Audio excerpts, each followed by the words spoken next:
Bonjour à tous! N'hésitez pas à mettre cette vidéo dans vos favoris car les conseils qui vont suivre vous permettront de ne plus avoir ni rhume ni angine. Oui, vous avez le droit d'être sceptique, mais j'espère sincèrement que vous tenterez cette expérience et viendrez d'ailleurs mettre vos commentaires sous cette vidéo. Vous retrouverez tout le contenu textuel de façon entièrement gratuite sur la page de mon site dont le lien s'affiche. N'étant pas médecin, je ne compte pas du tout vous parler de médicaments. Personnellement, je n'en prends quasiment plus depuis déjà plusieurs années. Et avant de commencer, je vous précise tout de suite que je ne vends strictement aucun des produits dont je vais vous parler et que je ne suis sponsorisée par personne.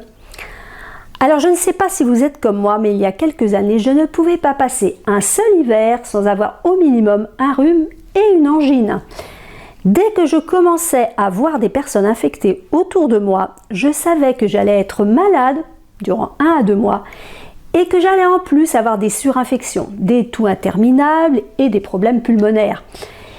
Eh bien tout ça c'est terminé, c'est de l'histoire ancienne. Cela fait maintenant plus de 3 ans que je n'ai plus ni rhume ni angine, même lorsque je suis en contact avec des personnes malades. Alors la première chose pour ne pas tomber malade est de se laver très régulièrement les mains. Vous trouverez sur internet de nombreuses vidéos sur ce sujet. Je ne vous conseille pas du tout d'utiliser des sprays ou gels désinfectants sans rinçage. Leur composition chimique commence d'ailleurs à faire débat. En revanche, vous pouvez tout à fait désinfecter vos mains en pulvérisant de l'argent colloïdal à 15 ou 20 ppm, de bonne qualité, c'est-à-dire transparent, et que l'on n'a pas besoin d'agiter avant l'emploi. J'en parle très souvent dans mes vidéos car c'est vraiment l'antiseptique le plus puissant que je connaisse. Je vous invite d'ailleurs à taper dans Google « danger argent colloïdal » et bienfait argent colloïdal. Cela vous permettra de vous faire votre propre opinion. En ce qui me concerne, j'achète l'argent colloïdal en flacon et ensuite je le verse dans différents contenants en fonction de ce que je souhaite faire. Pour la désinfection des mains, je le mets dans un pulvérisateur en verre recouvert d'un tissu noir ou éventuellement simplement d'une chaussette noire d'ailleurs et je bloque le tout avec un chouchou. Il faut bien garder à l'esprit que l'argent colloïdal ne doit jamais être mis en contact avec du métal et doit être placé à l'abri de la lumière. Ensuite, il y a quelques règles à suivre. Ne pas embrasser les personnes malades, évidemment, ne pas utiliser leur téléphone et éviter de manger ou de porter vos doigts à votre bouche sans les avoir lavés ou désinfectés au préalable. Alors tous ces conseils coulent de source, mais en pratique, on ne les suit pas, ce qui fait que l'on partage allègrement tous nos virus et bactéries. Autrement, dès qu'une personne est malade dans votre entourage, eh bien, il faut vous en éloigner au maximum, dans la mesure du possible, bien sûr. Ça veut dire, par exemple, éviter de dormir dans la même chambre que quelqu'un de malade, ne pas boire dans son verre, etc. Côté nourriture, et toujours afin d'essayer de ne pas tomber malade, il faut limiter au maximum les sucreries de type gâteau, confiserie, chocolat, ainsi d'ailleurs que les aliments trop riches ou trop gras, comme les croissants, les viandes en sauce et la malbouffe en général. En effet, les virus et bactéries adorent les sucreries, ça les nourrit et ça les booste. Si en plus vous mangez des aliments lourds et gras, vous allez encrasser votre organisme, vos défenses immunitaires seront en berne et la bataille sera perdue.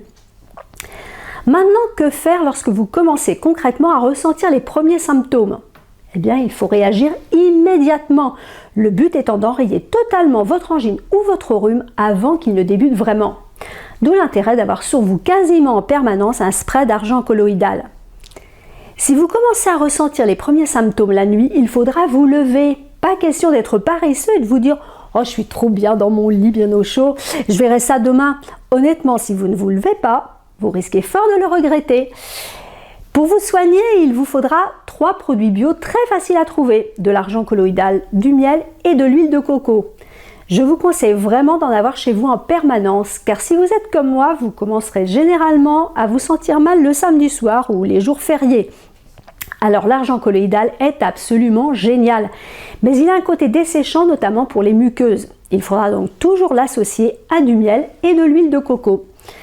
Mon miel préféré est celui de Nouvelle-Zélande appelé également miel de Manuka, qui est certes très cher, malheureusement, mais qui se conserve plusieurs années. Ce miel est une alternative très intéressante aux antibiotiques. Si vous le trouvez trop cher, vous pourrez bien sûr le remplacer par du miel de thym, mais celui-ci possède quand même moins de propriétés intéressantes. Le miel n'a pas son pareil pour adoucir, hydrater et désinfecter la gorge.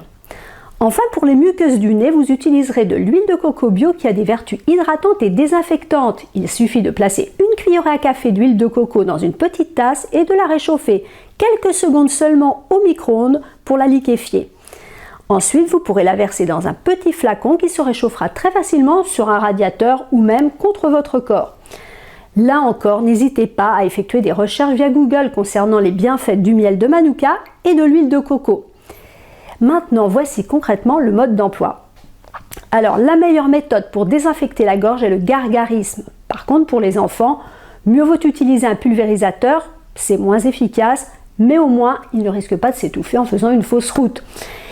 Pour le gargarisme, mettez le volume d'un bouchon dans votre bouche et effectuez 4 ou 5 gargarismes avant de recracher. Et vous allez faire ça 5 à 8 fois par jour entre les repas.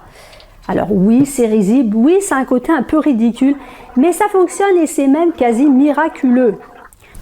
Autrement, vous prendrez un tiers de cuillère à café de miel, environ le volume d'un bonbon à chaque fois, plusieurs fois par jour en dehors des repas. Ne diluez surtout pas votre miel dans une boisson chaude car vous perdriez le bénéfice de certains éléments nutritifs. Pour désinfecter le nez, l'idéal est de badigeonner l'intérieur de chaque narine avec un coton-tige imbibé d'argent colloïdal 3 à 5 fois par jour. Ensuite, massez le nez afin de bien imprégner les muqueuses nasales. Alors, de nombreux naturopathes préconisent de faire des pulvérisations nasales. Pour ma part, je préfère nettement les badigeonnages à l'aide d'un coton-tige car je ne souhaite pas envoyer de nanoparticules d'argent dans mes sinus. En parallèle, plusieurs fois par jour, passez à l'intérieur de chaque narine un coton-tige imbibé d'huile de coco liquéfiée, puis massez votre nez afin d'hydrater les muqueuses. Généralement, il faut désinfecter la gorge avec l'argent colloïdal durant 2 à 4 jours maximum et le nez uniquement s'il coule ou s'il est encombré. Ensuite, vous arrêterez l'argent colloïdal. Si votre gorge vous semble encore un peu irritée, vous continuerez juste à prendre du miel. Même chose pour l'huile de coco que vous pourrez continuer à appliquer si les muqueuses nasales sont trop sèches. Côté nourriture, durant 8 à 10 jours, il faudra éviter de consommer sucre, gâteaux, confiseries, chocolat, croissants, viande en sauce, etc. afin d'avoir un organisme en pleine forme. Je vous garantis que si vous suivez bien ce mode d'emploi, vous ne devriez plus jamais avoir de rhume ou d'angine. Par contre, s'il s'agit de la grippe, il se peut que vous l'ayez quand même, mais ce n'est même pas certain. Tout ce que je peux vous dire, c'est que depuis plus de 3 ans, je n'ai strictement rien attrapé, ni rhume, ni angine, ni grippe, rien du tout, et pourtant je ne suis pas vaccinée.